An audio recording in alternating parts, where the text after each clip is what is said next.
اعوذ باللہ من الشیطان الرجیم، بسم اللہ الرحمن الرحیم۔ شروع کرتا ہوں اللہ پاک کے بابرکت نام کے ساتھ جو دلوں کے حال جانتا ہے۔ میری طرف سے دیکھتی آنکھوں سنتے کانوں سب کو السلام علیکم ورحمۃ اللہ وبرکاتہ۔ میں آپ کو آج اپنے ان بچوں کے بارے میں بتانا چاہتا ہوں جو میرے ہی بچے ہیں، لیکن اللہ معاف کرے، اللہ ان کو ہدایت دے۔ میں دکان بھی چلاتا ہوں، ابھی بھی میں شاپ میں بیٹھا ہوا ہوں، یہ میری شاپ ہے۔ تو میں یہاں سے شاپ بند کر کے گھر جا رہا تھا، تو راستے میں میں نے کل جو صورتحال دیکھی ہے، اتنا دل دکھا ہے، اتنا دل دکھا ہے کہ میں نے دل سے دعا کی ہے کہ اللہ ان بچوں کو ہدایت دے اور اللہ ان کے لیے سیدھا راستہ دکھائے ان کو۔ وہ سلنسر نکال کے وہ لڑ بازی کر رہے تھے، جو خواتین یا فیملیاں وہاں سے گزر رہی تھی، ان کے جس کا غریب کا شیشہ کھلا ہوا ہو گاڑی کا، اس کے اندر پٹاخے پھینک دیتے تھے، چلتے ہوئے پٹاخہ، اور گاڑیوں کے اوپر پٹاخے پھینک رہے تھے، ہوٹر بجا رہے تھے، ہارن بجا رہے تھے، ڈانس کر رہے تھے۔ کیا ہو رہا ہے جی؟ یہ نئے سال کا استقبال ہو رہا ہے۔ او جاہلو، تمہیں اتنی عقل نہیں ہے کہ یہ تو ہمارا سال ہی نہیں ہے۔ پہلی بات یہ ہے کہ ہمارا سال تو یکم محرم کو سٹارٹ ہوتا ہے، یہ تو ہمارے کرسچن بھائیوں کا، بچوں کا، ان کا سال ہے، اور وہ تو اپنے گرجے میں جا کے عبادت کر رہے تھے، وہ تو اپنے اللہ کو راضی کر رہے تھے کہ نیا سال ان کے لیے آسانیاں لے کے آئے، وہ اپنی عبادات میں مشغول تھے، اور ہم شیطان کو خوش کر رہے تھے، شیاطین کو اس میں لگے ہوئے تھے۔ تو کیوں ہم اپنے راستے سے بھٹک گئے ہیں، دین سے بھٹک گئے ہیں؟ کیونکہ ہمارا دین یہ سکھاتا ہے کہ راہ چلتی عورتوں پہ لڑ بازی کرو، یا جو کوئی فیملی گزر رہی ہو اس کے اندر پٹاخے ڈالو، ان کی گاڑیوں پہ پٹاخے پھینکو، اور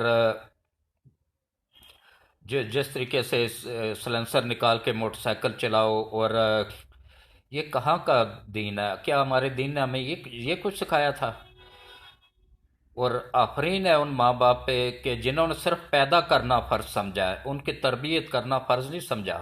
پیدا کیا، آیا کے والے کر دیا، جوان ہوئے تو ان کو ان کے حال پہ چھوڑ دیا، بس ٹیوشن لگا دی اور اسکول داخل کروا دیا تو ہم بری ذمہ ہو گئے ہیں۔ نہیں، ان کے تربیت کے متعلق ماں سے پوچھا جائے گا، باپ سے پوچھا جائے گا، پھر اس وقت کیا جواب دو گے؟ کہ ہم دولت کمانے کے چکروں میں لگے ہوئے تھے۔ یہ دولت ادھر ہی رہ جانی ہے، اس نے آپ کے بچوں کا مستقبل برباد کر کے رکھ دیا ہے۔ کیا یہ بچے آگے جا کے کیا بنیں گے؟ دین سے اتنے بھٹک گئے ہیں، دین سے اتنے دور کر دیا ہے ان لوگوں کو، آپ لوگوں نے ان بچوں کو۔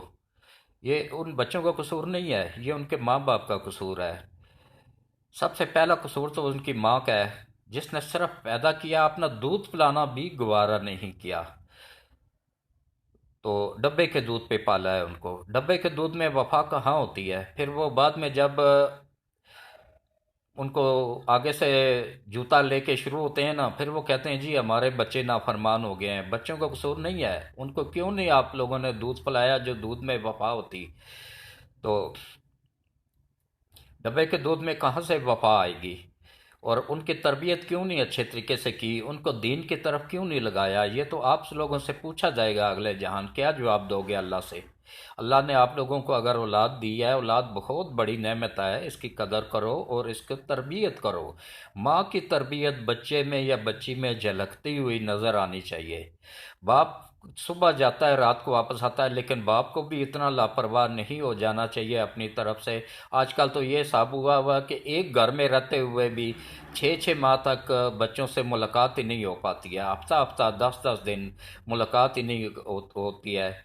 ہاں، اس دن ضرور ملاقات ہوتی ہے جس دن خوش قسمتی سے نیٹ بند ہو، تو اس دن ماں باپ سے مل لیتے ہیں۔ ایک گھر میں رہتے ہوئے آج کل تو گھر بھی ایسے ایسے بنا کے دے دیے ہیں، رام لال کی پہچان ختم کر کے نا، کہ جن کے 20 25 کمرے، 2 2 3 3 منزلہ اونچے، اور بچوں کا پتہ ہی نہیں کہ بچے اپنے کمرے میں کیا کر رہے ہیں، کیا دیکھ رہے ہیں، کس طرف جا رہے ہیں، نماز سے کتنا دور ہو گئے ہیں، دین سے کتنا دور ہو گئے ہیں، کیوں ان راستے سے بھٹک گئے ہیں، کیوں وہ راستے میں راہ چلتی عورتوں پہ، راہ چلتے مردوں پہ اس طرح کر رہے ہیں، ان کو تنگ کر رہے ہیں، ان پہ الڑ بازی کر رہے ہیں۔ سلنسر نکال کے کتنے بچے کل فوت بھی ہوئے ہیں، بعد میں ان کے ماں باپ رو رہے ہوتے ہیں۔ سلنسر نکال کے ون ویلنگ کر رہے تھے، اور ایسے ہی حادثات میں جب مر جاتے ہیں تو پھر بعد میں کہتے ہیں جی نہیں جی وہ گاڑی والے کا قصور تھا۔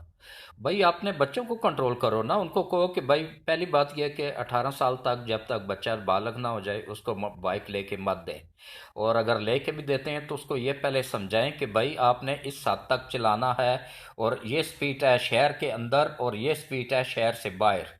وہ پورا قانون اس کو سمجھا کے پہلے اس کو لائسنس بنوا کے دیں اور پھر بائک لے کے دیں، اور اس کو گھر سے نکلتے ہوئے اپنی دعاؤں کے ساتھ نکالیں اور ساتھ سمجھا کے بھی بھیجیں کہ بیٹا اتنی کلومیٹر کی سپیڈ میں ہماری دعائیں کام کریں گی، اس سے آگے پھر اللہ ہی حافظ ہے تمہارا۔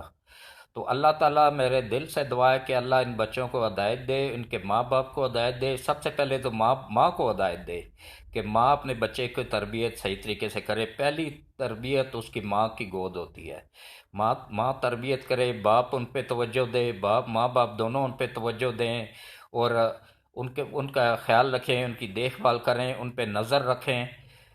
ہمارے بزرگ کیا کہتے تھے کہ کھلاؤ سونے کا نوالا اور دیکھو شیر کی نگاہ سے۔ تو آج کل کیا شیر کی نگاہ سے دیکھنا، وہ ان کے کنٹرول میں ہی نہیں ہے اولاد۔ اللہ ایسے ماں باپ کو اور ایسی اولاد کو ہدایت دے، بعد میں پھر پچھتاتے ہیں، اور ایسے بچوں کو اللہ تعالیٰ واپس دین کی طرف لائے۔ میرے تو دل سے دعا ہے، میں تو دعا ہی کر سکتا ہوں۔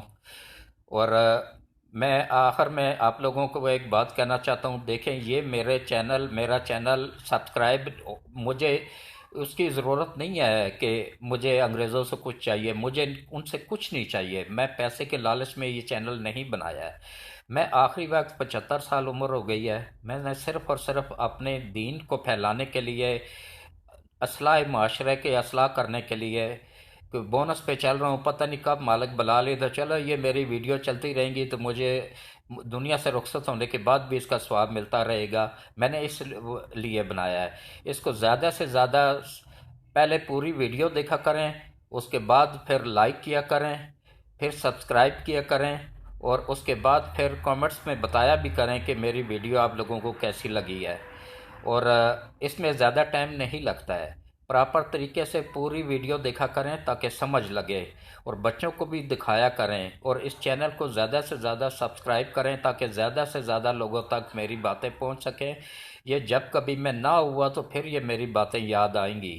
ابھی تو یہاں پہ تو ڈاکٹر قدیر خان جیسے بندے کی قدر اس قوم نے نہیں کی تو میری کیا قدر کرے گی، جس نے پوری زندگی اس ملک کے لیے وقف کر دی، وہاں سے کروڑوں کی نوکری چھوڑ کے آیا، اور یہاں پہ اس کی ایک ہی حسرت تھی کہ میں نے آخری وقت میں حج اور عمرہ کرنا ہے۔ وہ مختلف عدالتوں میں دھکے کھاتا رہا ہے اجازت کے لیے، مختلف لوگوں کو منتیں کرتا رہا ہے، اور اسی میں ہی اللہ اس کی آخرت کی منزلیں آسان کرے، دنیا سے چلا گیا۔ میرے دل سے دعا ہے کہ اللہ تعالیٰ اس کی آخرت کی منزلیں آسان کرے، اور اللہ اس کو حج اور عمرے کا ثواب عطا کرے، کیونکہ نیت تھی اس کی۔ اور اللہ تعالیٰ ہمیں ہدایت دے اپنے محسنوں کو پہچاننے کی، اور ان کی مرنے کے بعد ان کی قبروں کی پوجا کرنے کی نہیں، زندہ انسان کی پوجا کریں، زندہ انسان کی قدر کریں، پوجا نہیں کریں، قدر کریں اس کو وہ مقام دیں جس کا وہ حقدار تھا۔ اور اس کے بعد میرے دل سے دعا کہ اللہ ایسے بچوں کو ہدایت دے، ان کے والدین کو ہدایت دے، اور ہم سب کے لیے آسانیاں پیدا فرمائے۔ آمین ثم آمین۔ اللہ حافظ۔